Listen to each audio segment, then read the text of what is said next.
After a week of snow upon snow, the end is now in sight for Aberdeenshire. You can now see roads again, visibly black, cutting through what was just a blanket of white. The routes in here are starting to be cleared, either by the thaw from warmer weather or by the ploughs now able to reach these rural villages. Our team was able to travel with one contractor who's been working since New Year's Day, reaching those places that had been shut off.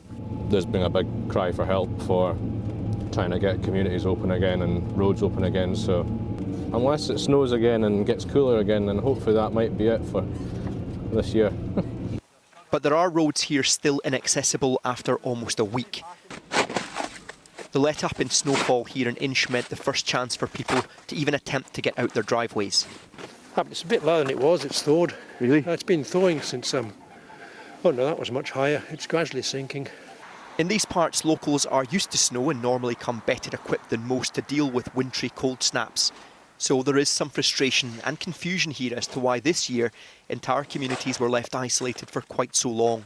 When I'm thinking back on the years gone by, you know, when we've had bad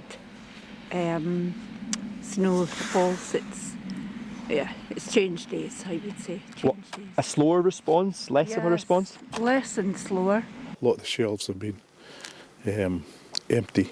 How do you feel about the response? I think they should have been a bit better prepared. They knew it was coming.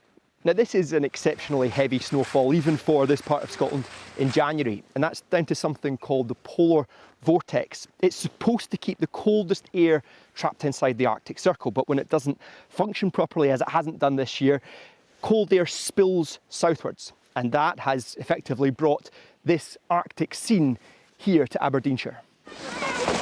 With roads closed, people have been adapting with other forms of transport and relying on local businesses to get around the food shortages. We run in the local Chinese takeaway here. We got delivery today, but we always have plenty of food for everyone. So You've been keeping the whole village going? Yeah, we have to. Yeah, so we have to keep to be hero for the village.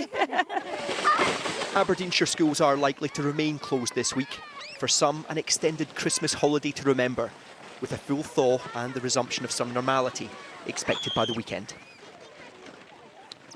Well, right on cue, just as the forecasters declare that the worst of the snow is over, it is back on, and that's been the challenge here, snow upon snow upon snow. Now, in the northeast of Scotland, we're seeing the resumption of all train services now. Ferries are running as normal, airports are back open. We have reduced now from amber down to a yellow weather warning, but with those amber warnings expected in parts of England, this gives some indication perhaps of what to expect, although maybe not quite as deep or as relentless. OK, Peter Smith in Aberdeenshire. Thank you. Well, today's frozen conditions have seen crashes on icy roads. 2 school buses were involved in separate accidents. One said to have simply slipped on black ice into a ditch.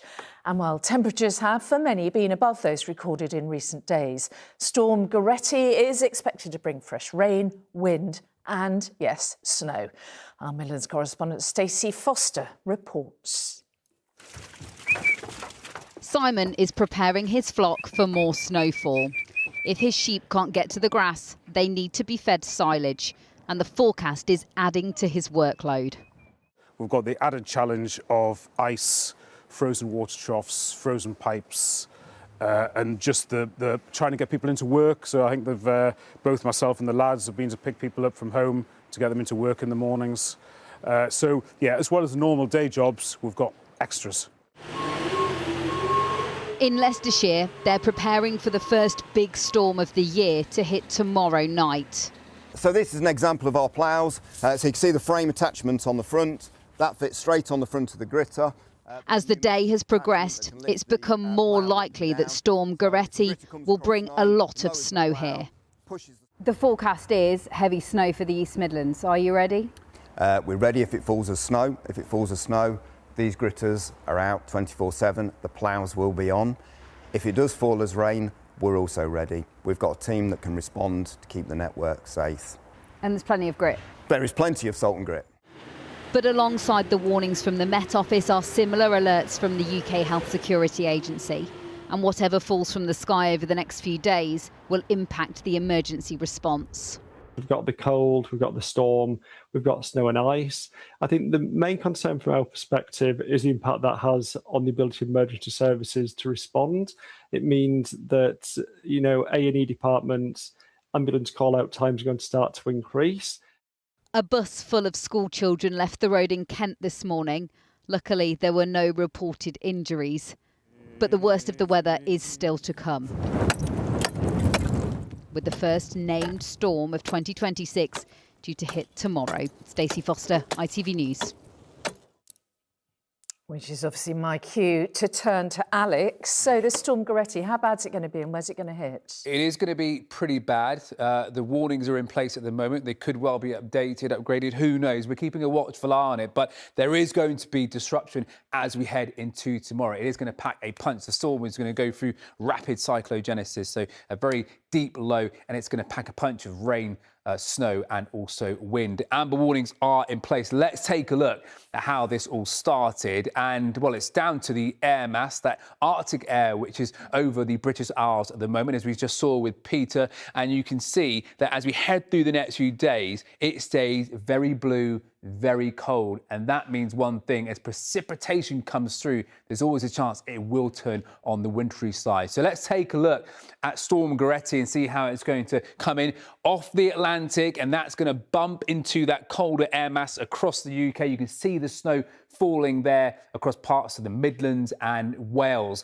and as I say, warnings are very much in place. They start from kind of 5 o'clock tomorrow morning, 5 o'clock tomorrow afternoon, I should say, for the amber warnings. Let's take a look at those now. So we have this amber wind warning in place across the West Country. Here, we could see gusts up to 90 miles per hour. There is even a chance that it could be even stronger. And then in the amber snow warning area across Wales and into the West Midlands, maybe up to 30 centimetres of snow up over the high ground. Even in the yellow snow warning area, we could see around 5 to 10 centimetres. That's still enough to cause some disruption. Heading into Friday, well, that's when we will see some of the warnings begin to disappear, but we still have that amber snow warning very much in place. I think there will be some additions as we head into tomorrow. It's a very, very tricky situation at the moment, but the track we kind of have nailed on, but it could all change as well.